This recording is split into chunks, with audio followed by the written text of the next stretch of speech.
une GoPro. C'est super efficace, mais super cher. Aujourd'hui, j'ai une imitation de la GoPro pour 10 fois moins cher. On va faire le test pour vous maintenant.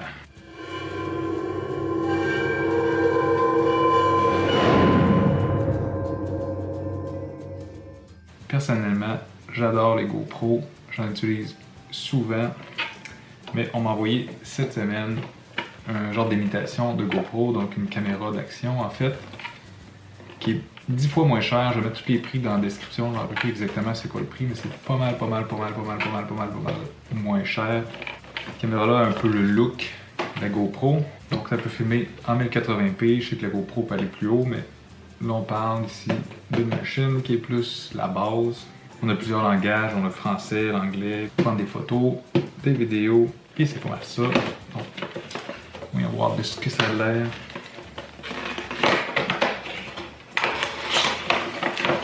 Dans la boîte, on a une genre de fixation.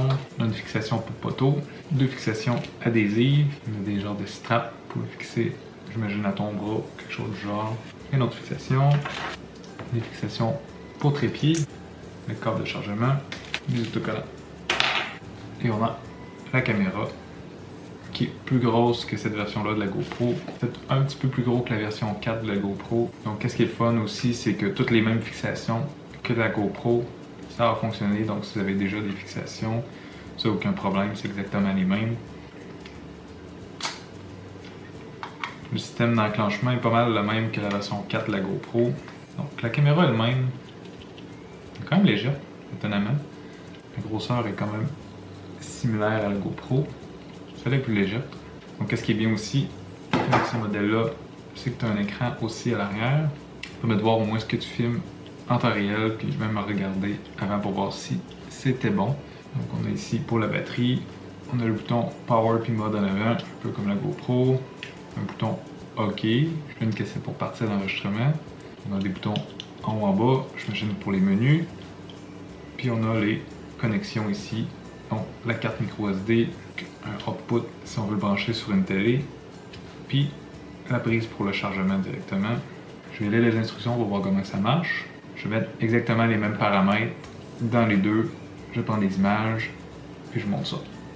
Ça fait déjà quelques jours que j'ai essayé l'imitation de la GoPro. Vous pouvez en constater avec ma nouvelle coupe de cheveux. Je suis sorti avec ma chienne folle, Soura, pour faire du vélo de montagne, pour voir un peu avec la GoPro c'est quoi la différence. Donc je les ai installés une à côté de l'autre pour prendre des images avec les mêmes settings de chaque côté, 1080, 30 images secondes.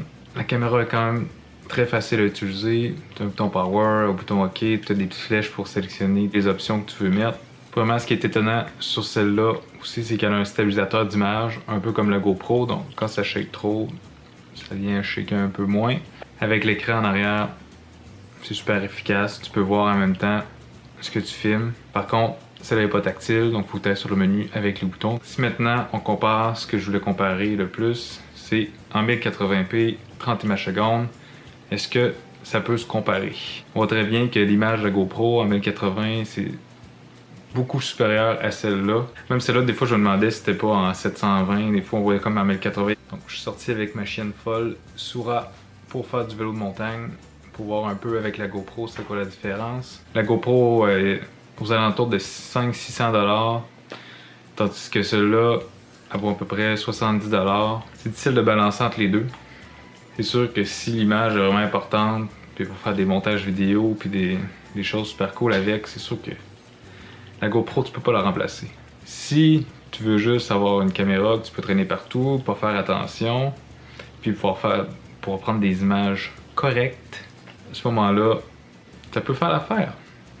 Mais personnellement, c'est sûr que moi j'irais pas que ça, parce que la qualité d'image, ça compte beaucoup trop pour moi, puis en maximum 30 images secondes, tu peux pas faire de ralenti, tu peux pas faire des fois les vidéos d'action, tu veux faire un ralenti.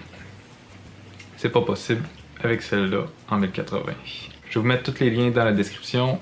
J'espère que ça vous a aidé un peu, même si ce n'est juste une que j'ai testée, puis il y en a des centaines d'imitations, il y en a même en 4K puis tout ça. À un moment donné, j'en essaierai peut-être une en 4K ou un peu plus dispendieuse pour voir si ça vaut la peine. Si vous aimez ça, faites un j'aime, abonnez-vous, puis on se voit la semaine prochaine.